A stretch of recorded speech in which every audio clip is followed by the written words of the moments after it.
let's talk more flavor gems of Duskmourn. So this time we're going to go through the black cards. Come Back Wrong is one of my favorite cards in the set. It is so perfectly emblematic of a lot of pieces of media, of horror media. There are two in particular I want to call out here. The first is Pet Cemetery, which is about a quite literal pet cemetery, that the things buried there come back to life, but they come back wrong. The other being Evil Dead, which also has a lot of influence. The first two Evil Dead films had very similar moments like this, where someone would die or they would become possessed by the Deadites, which were, they're demons, basically. And the mechanics just perfectly match the flavor there. Commune with Evil is great. It is sort of representing the trope in horror movies where one member of the party maybe doesn't have everyone else's interests at heart. There's another one that also sort of tackles this trope, but slightly differently. This is the one where, oops, someone has actually been working for the bad guy. Cynical Loner, this is just such a perfect, like the cheerleader, this is a perfect archetype of a lot of horror films. Dashing Bloodsucker is a fun one, because this is very much an 80s vampire. You know, the Blade movies didn't come out until later. This is very, like, Lost Boys. There's also, like, Fright Night and Salem's Lot. But Lost Boys especially had sort of this, hey, look, we're cool now. We've got, like, all the superficially cool stuff when we were losers before. Also, he's got, like, the Arsenio Hall mustache going on here. I don't know if there's a specific name for that. Both trope-wise and design-wise, I love this card.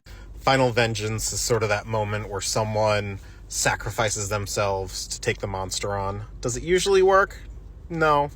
I also wanted to note that the Cellar Spawn have this great, like, not quite right portions going on about them here. It is very reminiscent of 80s special effects for monsters, the practical effects. Give In to Violence falls into a bunch of cards that follow the Lord of Pain, who is sort of the Jigsaw of the Duskmourn world. Now, Jigsaw isn't the first character to act like that in fiction, to do this death game stuff. He's just the most popular touchstone. But this one is great. It's sort of the moment where a survivor realizes, oh, I'm into this. And then, of course, no set like this would be complete without a Jason Friday the 13th hockey mask. I mentioned the Jigsaw-like character, the Lord of Pain. This is him here as well. He does, like, the Let's Play a Game death games in Duskmourn, where he gives survivors sadistic choices. Meathook Massacre 2, I talked about in a video a while back, but I'll mention it again here.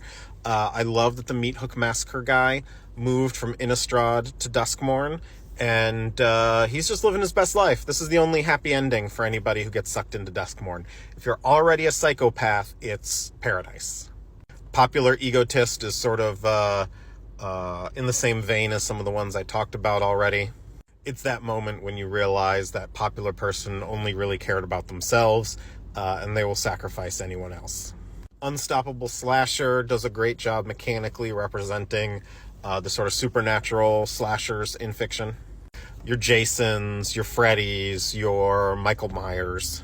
And no matter what you do, they won't seem to stay dead. Finally, I wanted to point out a flavor thing I really like, which is that all the non-Valgavoth demons in the set are all sort of skeletal, wasting away, because Valgavoth has either stripped them of their power, has nearly killed them, and they're sort of subsisting, trying to survive in the house just like everyone else. Next time, Red.